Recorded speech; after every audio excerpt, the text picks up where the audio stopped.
That's what happens at the Grovian Museum and the Carmel Doll Shop. Babies happen. So, what are we going to talk about today? We're going to talk about the domestic goddess, Princess Peggy.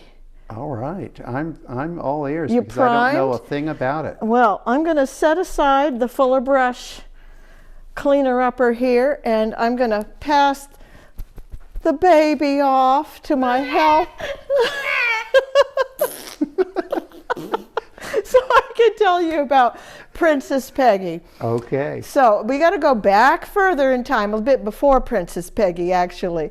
There was a company called Chic, C-H-I-C, Manufacturing in Peoria, Illinois.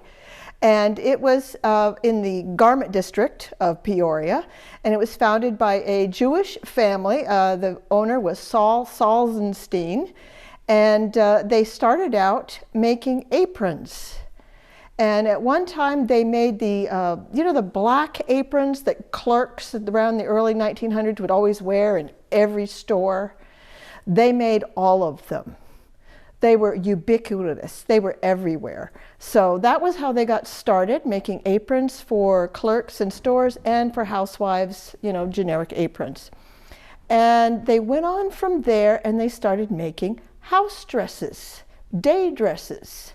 So what is a house dress or a day dress but an everyday dress that you could do your chores in? So it had to be made from cotton or very easily launderable fabric, so that it didn't matter so much if you were scrubbing the floor or the baby upped on your shoulder or worse.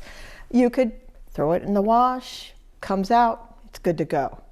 So that's what they were specializing in. The factory grew, and at one time they had 4 different locations, and they came up with a mannequin in 1928, I believe it was, that they started to market their wares in stores. And this is Princess Peggy. This is her stand. Now, she would be on her stand, but Princess Peggy is made from some latex type composition that the legs have kind of shifted, so she no longer fits on her stand. She's wearing a tagged Princess Peggy dress.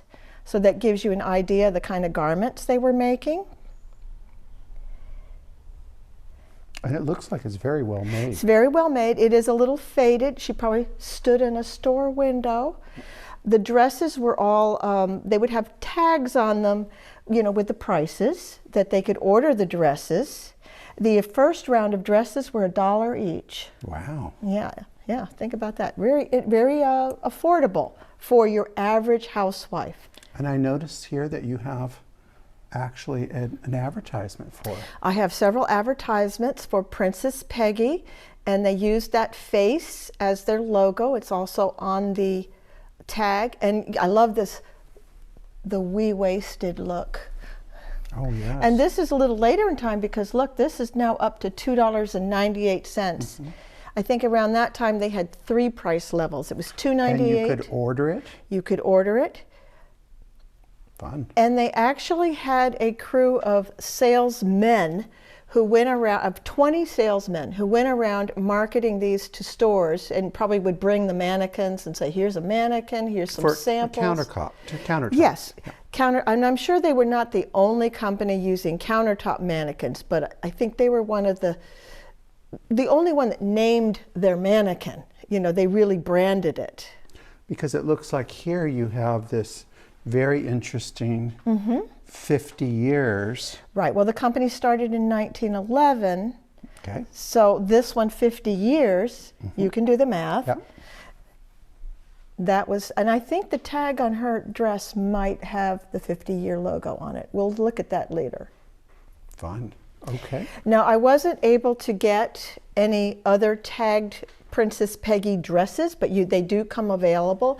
Actually, I borrowed some garments that are from other companies, that courtesy of Bradley Justice. Thank you, Bradley. But they are representative of the kind of garments that you might find available also through the Chic Company's Princess Peggy line. And it looks to me like these dresses would all fit Princess Peggy. Yeah, I think that they may have gotten the idea actually from, Chick Manufacturing. Sure. They actually changed their company name to Princess Peggy at a certain point. Oh, wow, okay. Yep. Well, I think Princess Peggy was easy to remember. Now, I think it's interesting when we were talking about upstairs, downstairs, that Princess Peggy. Now, Peggy is really a downstairs name. Yes.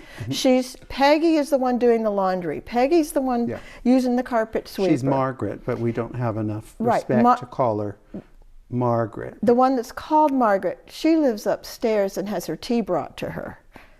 Yeah. But yet they called her Princess Peggy because they wanted to make her pretty too, even when she was doing her housework. Well, she is a domestic goddess. She's a domestic goddess. So Princess Peggy. Now it's also interesting to me that they chose this very blonde, stereotypical American girl look. Mm-hmm. They were really looking for middle America here. So they chose their market. They were very successful. They were churning out something like, let me check my numbers. Let's see. They were churning out 20,000 dresses each month. Wow. At the peak of their output. And they employed up to 1,000 people across 4 different factories. That's amazing. Yes, they were processing 1,800,000 yards of fabric annually, every year, and they got their fabric from both England and from the Carolinas. The Carolinas were a big textile industry area at that time.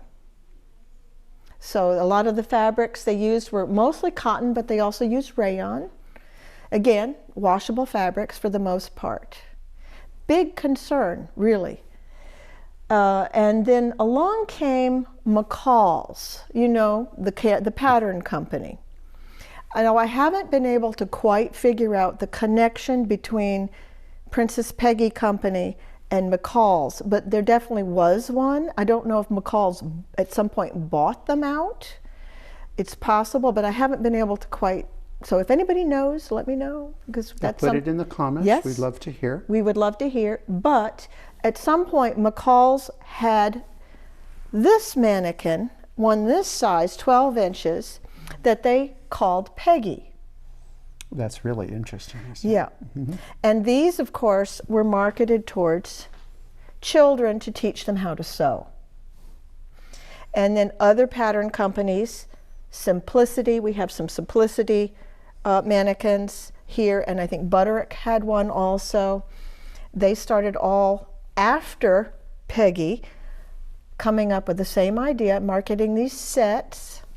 And I think that, Kathy, these pattern pieces are invaluable because they're made at the time. Yes. And what I think is, there's 2 things.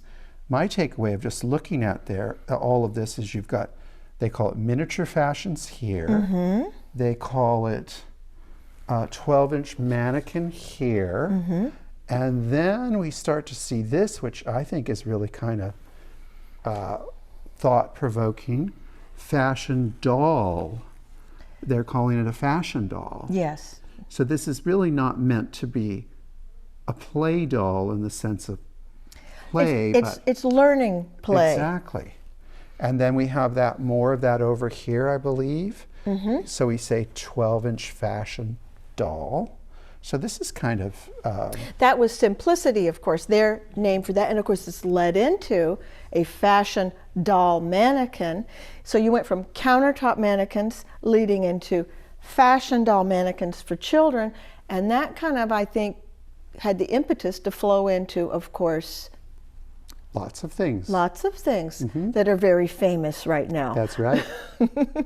Well, we can say it. We can say Barbie. Say Barbie. Mm-hmm. That's right. So, I think the time was ripe for Barbie. After, there was a lot of groundwork that was laid here. Yet these, I think, are kind of interesting because this has a lot of playability and yes, it does. Where Barbie's collectability. Now, you look at this garment, you can tell that this was a child-made garment. I mean, whose kid was not bad. They used the pattern pieces hand stitched, the collar's rough, the buttons oversized. It has the charm of a child-made garment. But look, the cut is good. I Yeah, mean, the cut is good. It's seen better days, but the cut's good. And some of them are fairly decent as far as quality of the construction. Yes. I mean, this is really charming. Yeah, beautiful little prints. But what I think is really interesting about what you have here is, look at these undergarments. Right. Now, I actually don't know if Chick Manufacturing, aka Princess Peggy, made lingerie for their mannequin. They may have, but lingerie mannequins were countertop mannequins for lingerie were a thing. And I think this, our youngsters that follow World All Day and YouTube aren't going to understand what a girdle is. But Foundation garments. I remember ladies that would never consider leaving the house without their girdle. You have a foundation garment, right. which makes the foundation so your clothes fit beautifully. Yes. So they would have the panels that would suck in they called it midriff bulge. They did. Okay. You know, it happens. And I noticed that you've got some wonderful historic buildings here. Yes. This is so we could purchase one of them, couldn't we? This is from an old postcard of the original Chick their first building in Peoria, Illinois. And that was a big concern. Yes, and this is what it looks like today, pretty much. And it is slated to be converted into a multi-use facility with both loft apartments and shopping. Okay, well, that's their plan. I'm glad it's still there. It's still there. It is, and it's it's a very large and sturdy building. The other thing the company was famous for were these pop-on aprons, which now I don't think you would actually have a strapless outfit. Well, why not? Yeah, maybe. Hubby's coming home. Yeah. I want to look my best. That's true. and size 14. And size 14 then was different. Was probably about a size 6'8" now. Yeah, it's totally different. Sizing for women, they flatter us. So yeah. They changed my the mother was sizing. a size 8, which is probably about no, excuse me, she was a size 12, which was really about a 6 or 7. Exactly. Yeah. Yeah. That's right. Yeah, they flatter us. I know that way. By the surviving garments that. And I just some of the fabrics. I just have to show this, and this has nothing to do with Princess Peggy, but there's a barn. But it's of her time. It's a barn dance. Can you tell? They're square dancing. And is this a simplicity, lady? This is a simplicity. So Yeah. I think this is probably late 40s, don't you think? It could be 40s to 50s because, they kept making them for a while. And these are the patterns that came with simplicity, some of them. Really nice, though. Do you know about the mannequin Patricia? The famous mannequin. I think I've got that right. Don't think I know that one. It's actually a life-size mannequin that became a great influencer. And she went everywhere and was with all the best people. Oh, I don't know. Really fascinating. I don't know about her. Yeah, she was upstairs.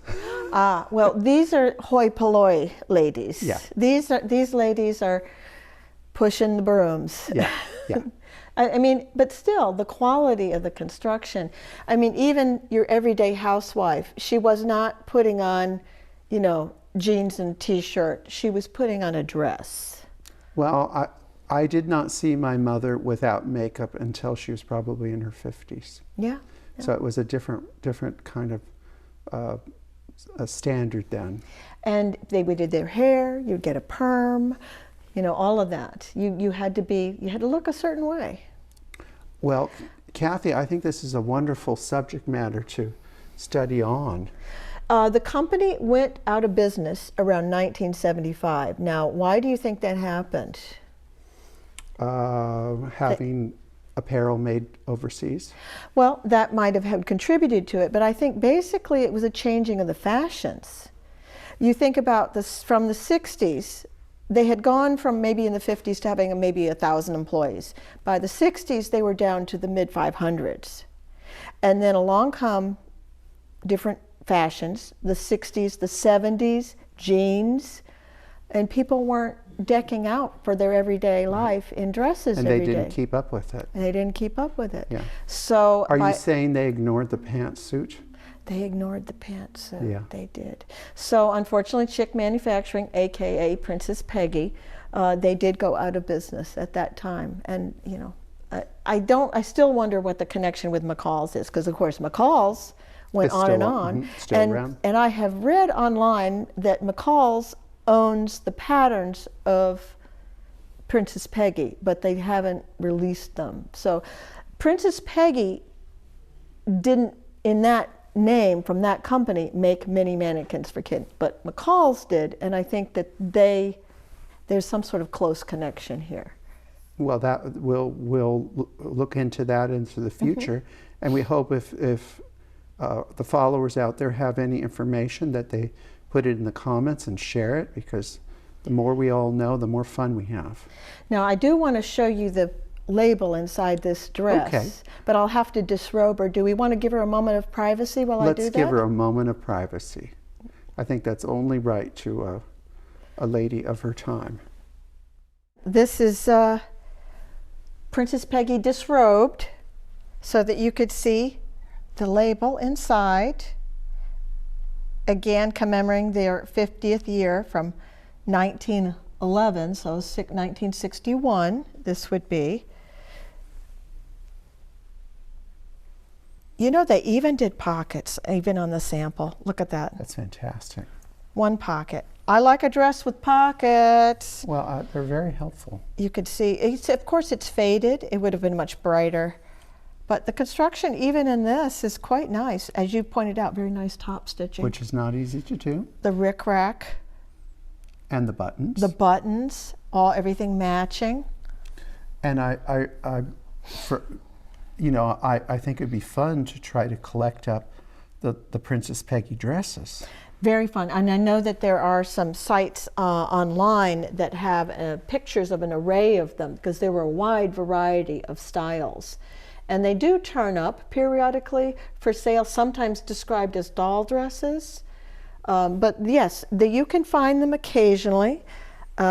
Sometimes, I wouldn't, if they're identified, they're not that cheap actually, but very nice quality. And Princess Peggy herself has a lovely figure. Well, of course. And beautifully proportioned. No, it's a beautiful mannequin. Very nice. The better to sell the clothes. Actually proportionate to ladies of the time. Yeah. Very, very natural looking. It would have to be to sell the garments that they were going to be wearing. Exactly. Has to have a natural waist. The proportions have to be pretty close. And of course, a lot of people were a little bit more svelte back in the day, Well, too. they didn't have all our modern conveniences. And, That's right. There wasn't necessarily as much leisure time for the domestic goddess then. No, that's true. But I hope you enjoyed meeting Princess Peggy and learning a little bit about this company. I've certainly enjoyed her and all these garments and the fashion of the era. It's been fun for me. I hope it's been fun for you. It's been a wonderful time. Thank you so much, Kathy. Bye-bye. Bye-bye.